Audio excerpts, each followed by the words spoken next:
What's up, everyone? Welcome back to the channel. So we've got a couple big news stories in boxing today. One, the possible cancellation or postponement, the whole Jeopardy surrounding the Jake Paul and Tank Davis fight. And two, Mario Barrios versus Ryan Garcia is being finalized for the WBC welterweight title. I'm going to roughly spend around the same amount of time talking about both these stories. But I want to start with Jake Paul and Tank Davis first. But before I get into the video, if you're new to the channel, like the video, subscribe to the channel. I want to get to 1,000 subscribers, but aside from that, let's get into the meat of the video. So there's a lot of Jeopardy, like I said, with Jake Paul and Tank Davis. So this is the latest. MVP is exploring the possibility of rescheduling their upcoming Jake Tank event from November 14th to either December 12th or December 19th, per Mike Coppinger. The event is up in the air following the recent alleged incident involving Gervonta Davis. And there's also replacement opponents being approached. Now, it seems very unlikely that this fight is going to happen still on November 14th with the civil lawsuit. I'm going to get into that now. Davis is accused by his ex-girlfriend of battery, aggravated battery, false imprisonment, kidnapping, intentional infliction of emotional distress, and the lawsuit comes 2 months after Davis's previous domestic violence case was dropped by a different ex-girlfriend. It's not a great look for Tank. Now, I'm not making this video to dog on Tank or get into his personal life. I strictly want to cover the boxing aspect of the story, but this is a very poor situation, right? We've seen this time and time again with Tank. I think it was right before the Hector Luis Garcia fight. 10 days before that, he had some sort of either a lawsuit or arrest, and then he was still able to fight. Then after the Ryan Garcia fight, he had to take a year off because, again, I think he was on probation or in house arrest, something like that. I don't remember the full details, but it's a very repetitive issue for Tank, where you're looking at a guy who could easily be a future Hall of Famer, one of the greats of this generation, but he's being held up by some personal demons, some things that are constantly affecting him time and time again. And this was supposed to be his retirement fight. He said he was done with the sport of boxing. He would have made it, his biggest payday probably, whether it be 30, 40, 50 million dollars. And instead now he might not even get the fight. He might not get the payday. He might have to, I don't know what will happen, fight Roach again, or he's just done with boxing. I don't know, but really, really poor situation for Tank here, right before a Netflix main event, probably one of the biggest fights of the year, if not the biggest fight of the year. So really, really tough one here. Now, MVP and Jake Paul, that his promotion, they've looked at some various opponents. They sent an offer to Ryan Garcia either last night or earlier today. Obviously, that's not going to happen. I'll get into that part later. But Ryan Garcia would have made a lot of sense, right? He's just as big of a star as Tank, if not a bigger star. He's bigger than Tank size-wise. Not Jake's size, but a lot closer to Jake, right? Jake's, I think, 6'1", 195. Ryan's about 5'9", 147 in their weight class.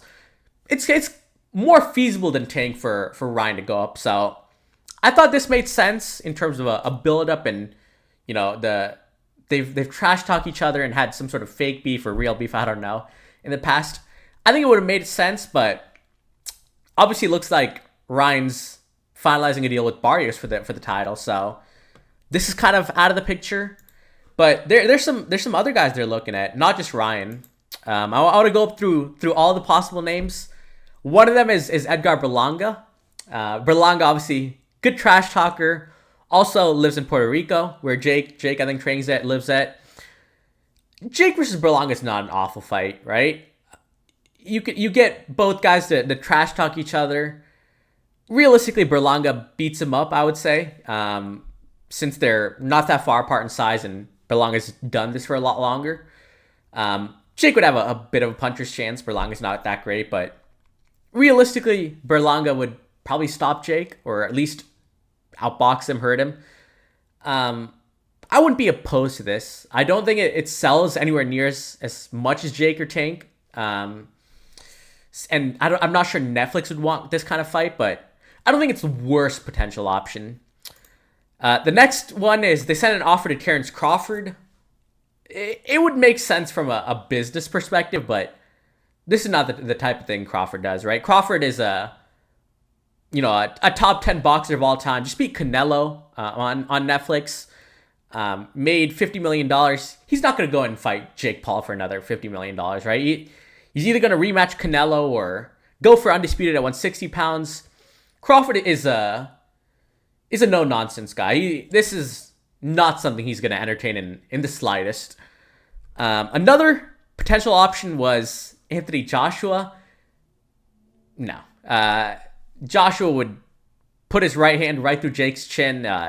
Be worse than the Ngannou knockout. And I don't think the Joshua thing is very real. I heard Joshua would be fighting sometime in December, either on like the Inoue Picasso card or one of the other DAZN cards. So, yeah, I doubt the AJ Jake Paul stuff is real. They also contacted Floyd Mayweather. I don't think that Floyd would ever do this. He's in negotiations with Manny Pacquiao. The size difference, the age difference. I think Floyd cares too much about his record and reputation to risk it. I know he fought Logan, but let's be honest, Logan's not that great, and Floyd kind of robbed the bank with that one. I don't think he'd take a risk fighting a Jake who's a much better boxer than Logan, and also would have a 50-pound advantage. I've also heard Ngannou and Nate Diaz are potential options, even though they haven't been sent contracts. Ngannou would also knock Jake out pretty badly, and we've already seen Jake versus Nate Diaz, so I really am not a fan of a lot of these fights. Jake Berlanga probably makes the most sense if Ryan can't do it, but I think the Jake Tank fight should still happen if there is no further issues with Tank, or it really depends on how the lawsuit and allegations go. Hopefully it's not real about Tank, but it's so hard to say at this point. So we'll see how the situation plays out. I would like to see Jake Tank rescheduled, but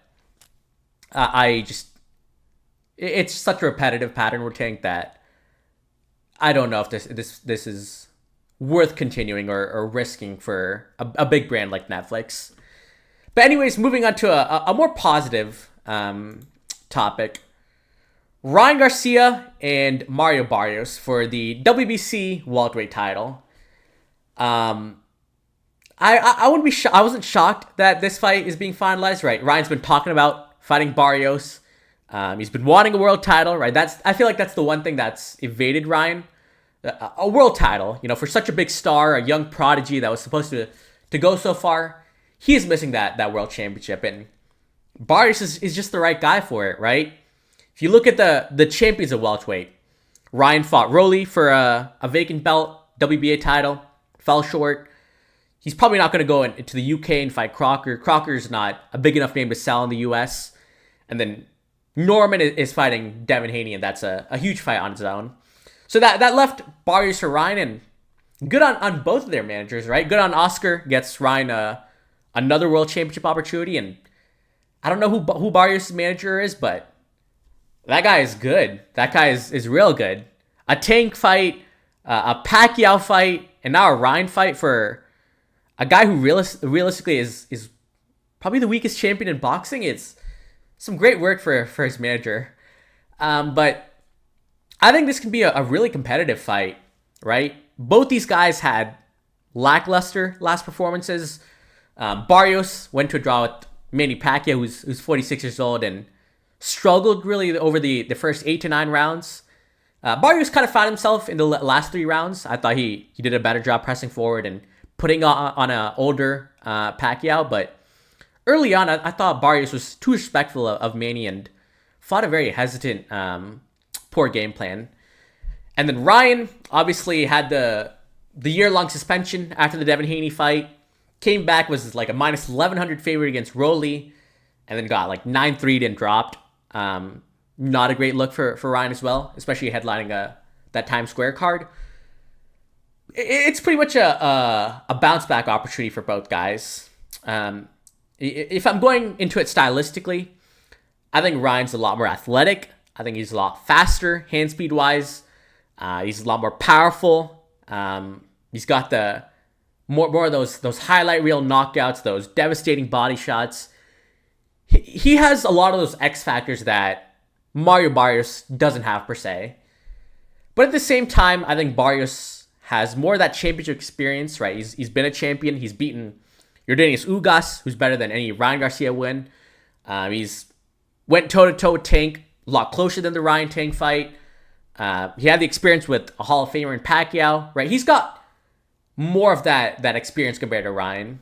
Ryan's had really two big fights, Haney and Tank, and you could argue maybe Luke Campbell, although, yeah, I'd give him Luke Campbell as a big fight experience, but I think Barrios is a little bit more seasoned than Ryan. That's what I'm trying to get into it.